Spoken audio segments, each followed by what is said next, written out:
Welcome to Vedanta hospital. मैं हर एक महीना के 27 से लेके 30-31 तारीख तक पटना के वेदांत हॉस्पिटल जो अनीसाबाद में है वहाँ मैं समय देता हूँ 4-5 दिन के लिए पर मंथ। तो आज हम लोग बात करेंगे पेट की समस्या। पेट की समस्या बहुत कॉमन है, लोग हर एक आदमी गैस की समस्या, गैस, कब्जियत, पेप्टिक अल्सर। पहले जान लीजिए कौन कौन बीमारी का, पेट का किस किस बीमारी का इलाज मेटाबॉलिक ट्रीटमेंट से संभव है और एलोपैथी से लाखों गुना बेहतर रिजल्ट दे सकता है।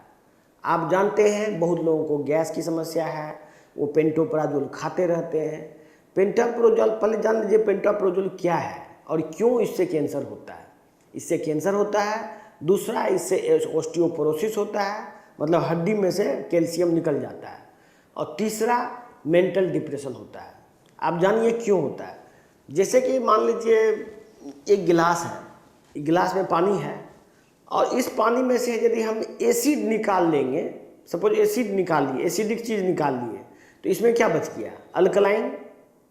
तो ये जो स्टोमक में या पेट में एक प्रोसेस होता है, एक पंप होता है, उसको बोलते हैं प्रोटॉन पंप। इस पंप की मदद से एसिड जो है स्टोमक में आता है और एसिड की मदद से स्टोमक के अंदर का बैक्टीरिया भी मरता है और प्रोटीन का डाइजेशन होता है और फिर वो एसिड लेट्रिन से बाहर निकल जाता है। इस तरह से एसिड को लेट्रिन के मार्फत से बाहर निकालने की ये प्रक्रिया है। यदि इस प्रोसेस को बंद कर दिया जाएगा तो ब्लड में एसिड की मात्रा बढ़ जाती है। एसिड की मात्रा बढ़ने से आप जानते हैं कि कोई भी एसिड लंबे समय तक कोई भी चीज़ एसिड में रखा जाए तो वो धीरे धीरे सड़ जाता है। तो आपके शरीर का हर एक ऑर्गन धीरे धीरे सड़ना शुरू हो जाता है यदि आप पेंटोप रेगुलर खा रहे हैं तो। क्यों? क्योंकि एसिड आपके बॉडी से बाहर नहीं निकल रहा है, आपके ब्लड में ही एसिड का जमा हो रहा है, एक्युमुलेशन हो रहा है। इससे क्या होता है कि मिनरल जो भी आपका बोन है, बोन से मिनरल खींच लेता है एसिड के अधिकता होने से, क्योंकि एसिड में ज़्यादातर मिनरल घुलनशील होता है। कैल्शियम, फॉस्फोरस, बोरोन, सारा मिनरल जो है बोन से खींच लेता है ये एसिड, और वही एसिड धीरे धीरे करके आपके बॉडी में कैंसर क्रिएट करता है, कैंसरस माहौल क्रिएट करता है और आदमी को मेंटल डिप्रेशन की समस्या आती है। ये एसिड का दवाई खाना पेंटोप्राजोल, इससे दूसरी प्रॉब्लम है गैस भी खत्म नहीं होता, गैस भी खत्म नहीं होता और इससे कब्जियत आदमी को परमानेंट हो जाता है। तो मैं कह रहा था कि आपको यदि कोई पेट की समस्या है, मेरी आपसे विनती है, आज कैंसर का मरीज हर एक घर में होने जा रहा है, हर एक घर में किडनी फेलियर हो रहा है, घरे घर डायबिटीज़ है। आप जब यदि एलोपैथी के उस दुष्परिणाम को नहीं समझेंगे, उन दवाइयों के बारे में नहीं जानेंगे, तो बाबू खा के मरते रहोगे, कोई नहीं बचाएगा। चाहे आप कितने बड़े IAS अफसर हैं, यदि आप सच्चाई नहीं जानते हो तो उसी दवाई से मारे जाओगे, कोई नहीं बचाएगा।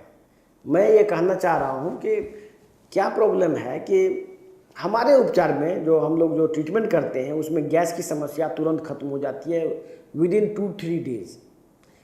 और एसिडिटी, ये पेप्टिक अल्सर जो होता है, फिर बीमारी है एक अल्सरेटिव कोलाइटिस। अल्सरेटिव कोलाइटिस को एलोपैथ में लगभग कैंसर माना जाता है और कैंसर के लाइन पे इसका ट्रीटमेंट होता है, जो कोई भी मरीज ठीक नहीं होता उस प्रोसेस से।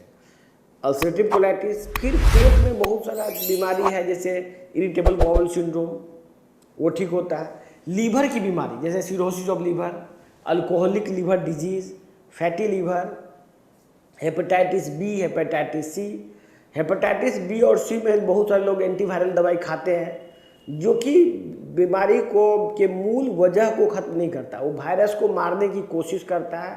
वायरस मरता तो है नहीं, लेकिन उसके साइड इफ़ेक्ट से आदमी का लीवर फेल हो जाता है। तो मेरी आपसे विनती है कि साइंटिफिक उपचार में आइए। ये बिल्कुल ही नया मेटाबॉलिक ट्रीटमेंट है और ये एलोपैथिक से ही निकला है। पूरे world wide, America, England, France, Germany, China, ये सभी कंट्रीज़ में एलोपैथिक का ये रिप्लेसमेंट है और भारत में ये आ चुका है, बहुत सारे सेंटर्स में अवेलेबल है। यदि आप मुझसे उपचार लेना चाहते हैं तो मेरा सेंटर एक पूर्णिया में है, जो वहाँ पर मैं 1 से 26 तारीख तक बैठता हूँ। 27 से 30-31 तक मैं पटना में बैठता हूँ। दोनों का नंबर और एड्रेस आपको इसमें दिख रहा होगा, ये लीजिए। पेट के बीमारी के अलावा डायबिटीज़, कैंसर, किडनी फेलियर, ये सब चीज़ का उपचार होता है। प्रायः जो भी बीमारी एलोपैथिक में ठीक नहीं होती थी, जिसके बारे में एलोपैथिक में कोई उपचार नहीं था, एलोपैथिक इसमें फेल हो चुका था और अभी भी एलोपैथिक में उपचार नहीं होता है। यदि आप चाहते हैं कि आपकी ज़िंदगी बढ़िया हो, आप ज़िंदगी बेहतर बनाना चाहते हैं, आप हमारे पास आइए। ये बीमारी का उपचार निकल चुका है। ये बहुत खुशखबरी की बात है, लोग धीरे धीरे इस पद्धति को अपना रहे हैं और आपने और इसको पद्धति को अपना के देश आगे बढ़ेगा एक दिन। इसीलिए मैं लोगों से अपील करता हूँ कि आप इसको अपनाएं और अपना जीवन को बेहतर बनाएं। धन्यवाद।